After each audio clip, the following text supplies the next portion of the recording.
dulcimer. In Greece, it's called santuri. In Iran and Iraq, it is also called santur.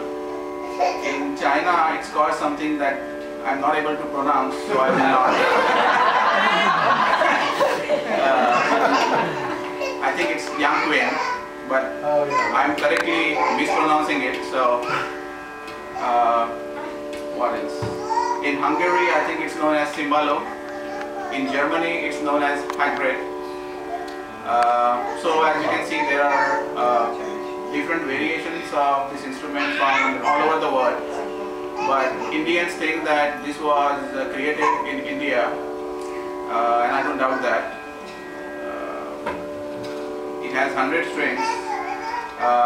The mallets are made of walnut, and it creates a piano-like sound.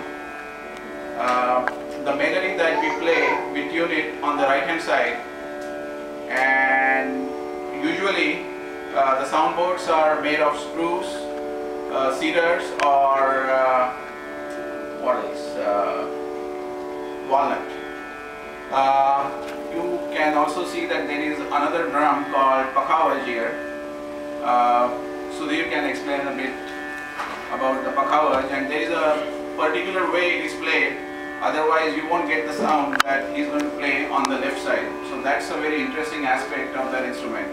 So I'll let Sudhir explain what that is and how it's played. So the pakhavaj is a percussion instrument, an Indian percussion instrument, basically mostly used for devotional music, in devotional music. And then later on it came into classical music, like what I'm going to do today. We're going to do a jod together. The tuning is very similar to the treble tuning is very much similar to the tabla, the two-piece drum, what we see there. The bass has a different technique of making it sound better. I put a whole wheat flour and put a specific quantity there so that the tonal quality differs. If I put more, the tone would go more lower. Okay, and the resonance would die down if I put it more. So I'll have to adjust the weight of the floor accordingly to sound better. So this is how it sounds. The bass, the treble, very similar to the tabla sound, but it has more resonance. Let's see how it sounds. We have to introduce the great artists here. You want to introduce all your students?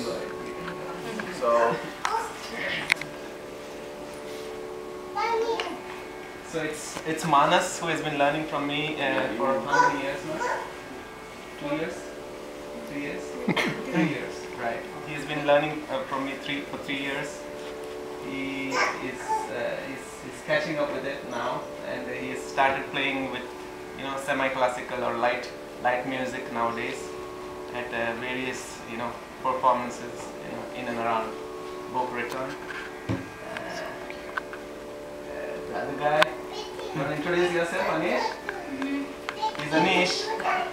He has started learning tabla from me for how long you've been learning? 1.5? Maybe a few months. A few months or a year? Maybe a year.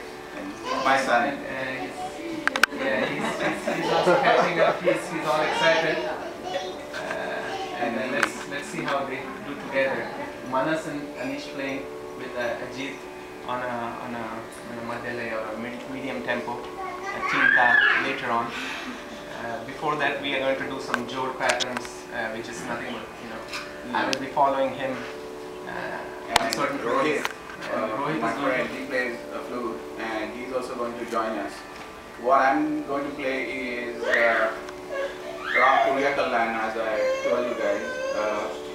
First, it would be a development of that melody without any rhythm. Then minimal rhythm will be introduced, and to that rhythm Sudhir will accompany me. So let's start with Rag Puriya Kalyan. Thank you.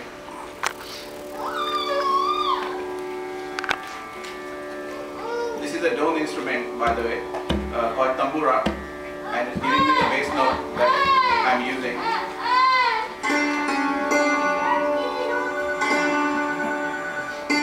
Is the sound enough or at the back? Can you hear? Certain.